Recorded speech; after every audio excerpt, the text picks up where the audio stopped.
कभी कभी जिंदगी हमें वक्त के ऐसे मोड़ पर लाकर खड़ा कर देती है जहां या तो वक्त को हम संभालते हैं या वक्त हमें तोड़ देता है। जी हाँ दोस्तों, यह कहानी एक छोटे सी बालक की है जिसने हमें बहुत बड़ी सीख दी है कि समय की कीमत क्या है। एक छोटे से गांव में अंशुल नाम का एक लड़का रहता था। उसका परिवार बहुत गरीब था।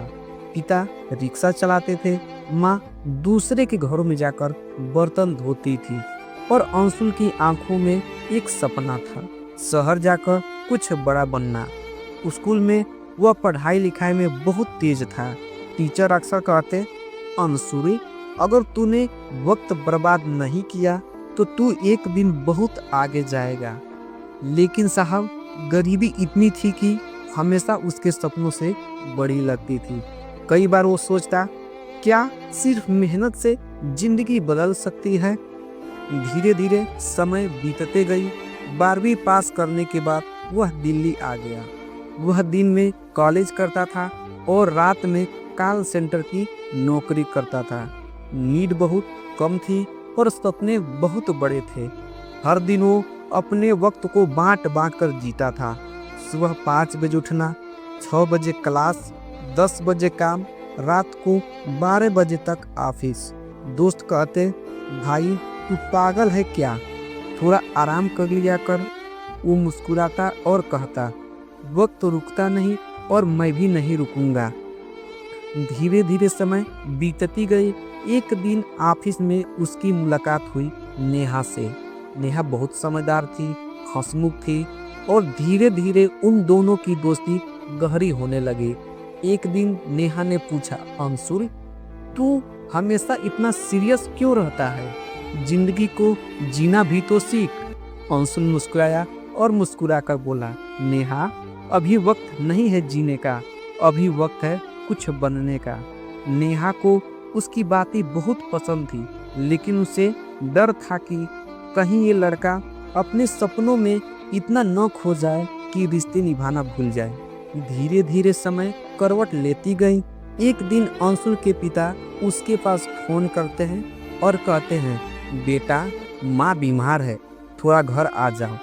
लेकिन उसी दिन उसका एक बड़ा इंटरव्यू था, एक मोटिवेशनल कंपनी में। वो सोच में पड़ गया, अगर अभी गया तो ये मौका हाथ से जाएगा, अगर नहीं गया तो माँ नाराज होगी। बहुत सोच विचार करने के बाद वह घर नहीं गया। माँ अस्पताल में भर्ती थी। कुछ दिन बाद बहुत बुरी खबर आई कि अब तुम्हारी माँ इस दुनिया में नहीं रही।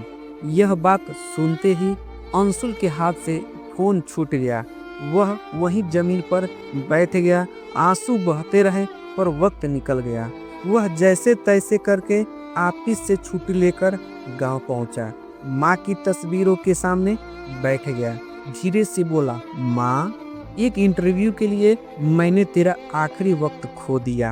आंखों में आंसू रुक नहीं रहे थे। उसे समझ आया, वो वक्त जो उसने अपने लिए बचाया था वही सबसे ज्यादा महंगा था, क्योंकि वो अब कभी लौटने वाला नहीं था।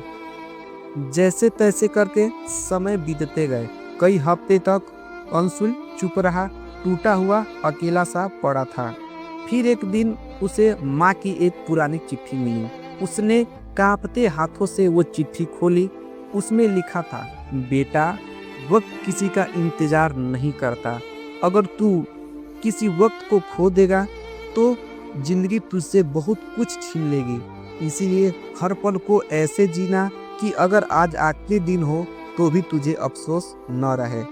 उस दिन अंशुल ने फैसला किया, अब वो वक्त को सिर्फ दौड़ने के लिए नहीं, जीने के लिए भी इस्तेमाल करेगा। वह बहुत सोच विचार करने के बाद शहर लौटा, नौकरी छोड़ दी, एक छोटा सा यूट्यूब चैनल शुरू किया, time management and life lessons, जहां वो लोगों को सिखाने लगा कैसे वक्त को अपनी ताकत बनाया जाए। धीरे धीरे चैनल चल पड़ा। लोग उसकी बातें सुनकर प्रेरित होने लगे और एक दिन नेहा फिर उसकी जिंदगी में लौटी। वो बोली, अंशुल, अब तुझे देखकर लगता है तू वक्त को नहीं, वक्त तुझसे चल रहा है। अंशुल मुस्कुराया और कहा, हाँ नेहा, वक्त किसी का नहीं होता जब तक हम उसे महसूस ना करें।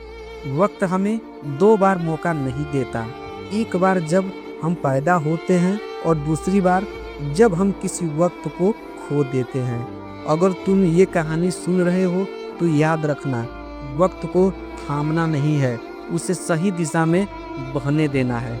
याद रखना, वक्त की कीमत पैसों से नहीं, पछतावे से समझ में आती है। अगर ये कहानी आपको दिल से छू गई हो तो इसे शेयर करें, क्योंकि शायद किसी और को भी समझ आ जाए।